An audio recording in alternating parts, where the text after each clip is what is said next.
우리 하나님 아버지와 주 예수 그리스도로부터 오는 은혜와 평강이 오늘 여러분 모두에게 함께 하시기 바랍니다. 오늘은 10월 4일 화요일입니다. 오늘 하나님이 주시는 말씀은 사무엘하 18장 6절부터 18절까지 같이 은혜를 나누겠습니다. 이에 백성이 이스라엘을 치러 들로 나가서 에브라임 숲풀에서 싸우게 됩니다. 거기서 이스라엘 백성이 다윗의 부하들에게 패하게 됩니다. 이스라엘 백성은 이 압살롬의 부대죠. 그리고 그날 그곳에서 전사자가 많아 2만 명이 죽게 됩니다. 그 땅에서 사면으로 퍼져 싸움으로 그날의 수풀에서 죽은 자가 칼에 죽은 자보다 많았더라. 그러니까 정말 칼에 맞아 죽은 자보다 수풀에서 죽었다는 것은 자세히 성경은 말하지 않지만 그냥 자연적으로 손대지 않고 죽은 거죠. 그러니까 하나님이 이기게 하셨다는 이야기입니다. 하나님의 도우심이 절대적으로 있었던 그 전쟁이었고 다윗이 승리하게 되는 그것을 말해주고 있죠. 그래서 압살롬이 다윗의 부하들과 마주치게 되고요. 압살롬은 노새를 탔지만 그 노새가 큰 상수리 나무 번성한 가지 아래로 지나갈 때 압살롬의 그 머리가 상수리 나무에 걸리게 됩니다. 그리고 그가 공중에 매달리고 그가 탔던 노새는 땅과 공중 사이로 빠져나가니까 압살롬이 나무에 이렇게 대롱대롱 매달리게 된 거죠. 한 사람이 보고 요압에게 말합니다. 내가 보니 압살롬이 상수리 나무에 달려 있습니다. 요압이 그 알린 사람에게 말합니다. 내가 보고 어찌하여 당장에 쳐서 땅에 떨어뜨리지 않느냐? 빨리 압살롬을 쳐라. 내가 너에게 은 10개와 띠 하나를 주었을 텐데 그랬다면 포상을 해줬을 텐데 라고 이야기를 하죠. 그랬더니 그 사람이 요압에게 이런 말을 해요. 내가 내 손으로 은 1000개를 받아도 나는 왕의 아들에게 손을 대지 않겠습니다. 왜냐하면 우리가 그 말을 들었지 않습니까? 왕이 당신과 아비새와 이때에게 명령하여 이르기를 삼가 누구든지 젊은 압살롬을 해하지 말라고 다윗 왕이 그렇게 부탁을 했기 때문에 저는 죽일 수가 없습니다. 아무 일도 왕 앞에는 숨길 수가 없는데 내가 만일 거역하여 그의 생명을 해한다면 당신도 나를 대적하게 될 것입니다. 그러면서 왕의 명령을 어길 수가 없다고 이야기합니다. 그때 요압이 이렇게 말해요. 나는 너와 같이 지체할 수 없다 하고 손에 작은 창 셋을 가지고 가서 상수리 나무 가운데 아직 살아있는 압살롬의 심장을 찌르게 됩니다. 아, 여러분 과연 누가 잘못하고 누가 잘한 건가요?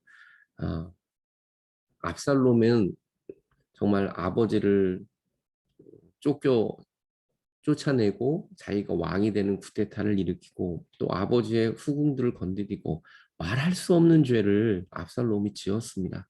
그 죄의 삭은 사망이에요. 그리고 하나님이 압살롬과 그 부대를 다 패배하게 하신 것은 하나님의 계획이 있었던 겁니다. 하나님의 섭리였어요. 그래서 이 요압을 통해서 압살롬을 죽게 한 거, 하나님의 섭리가 있었던 것입니다. 이 부하가 나는 은천계를 받아도 그렇게 못한다고 했지만 하나님은 또 요압을 통해서 압살롬에게 심판을 거두게 되시죠. 여러분 우리는 다 심판을 받게 됩니다. 그리고 죄의 삭은 사망이에요.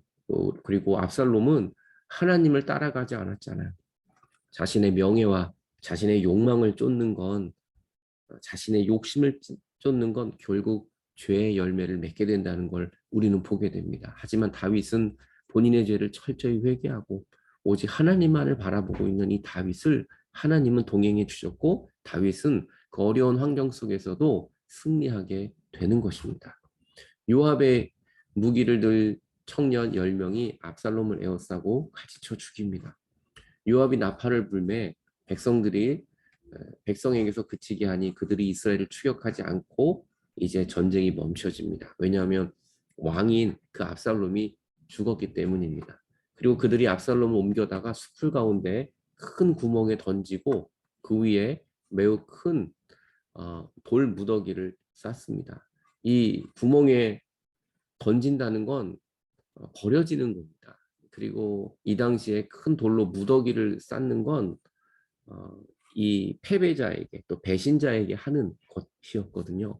그러니까 압살롬은 본인 스스로가 왕이라고 했지만 그의 죽음의 열매는 절대 왕이 아니라 버려진 인생과 같은 그러한 삶으로 마감을 하게 되는 겁니다.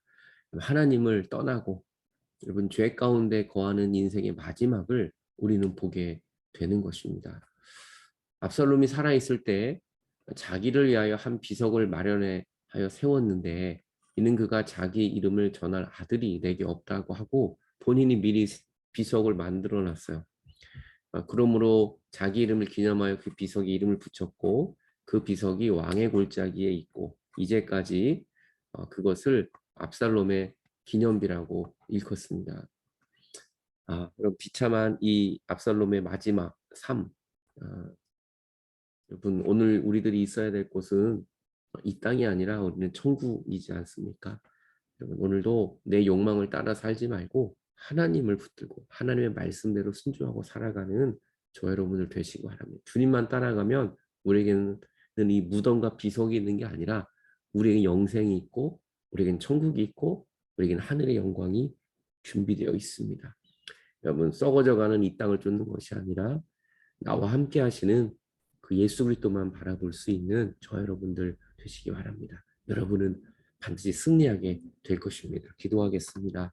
하나님 아버지, 다윗과 압살롬의 삶, 같은 땅에서 살아가고 있었지만 그들의 마지막은 완전히 달랐습니다. 주님, 오늘 우리가 욕망을 쫓아가는 인생이 아니라 말씀을 쫓아가고 주님만 바라보는 우리의 믿음이 되게 하여 주옵소서. 예수 그리스도의 이름으로 기도하옵나이다. 아멘. 오늘도 말씀에 동참해 주셔서 감사합니다. 저는 내일도 뵙도록 하겠습니다.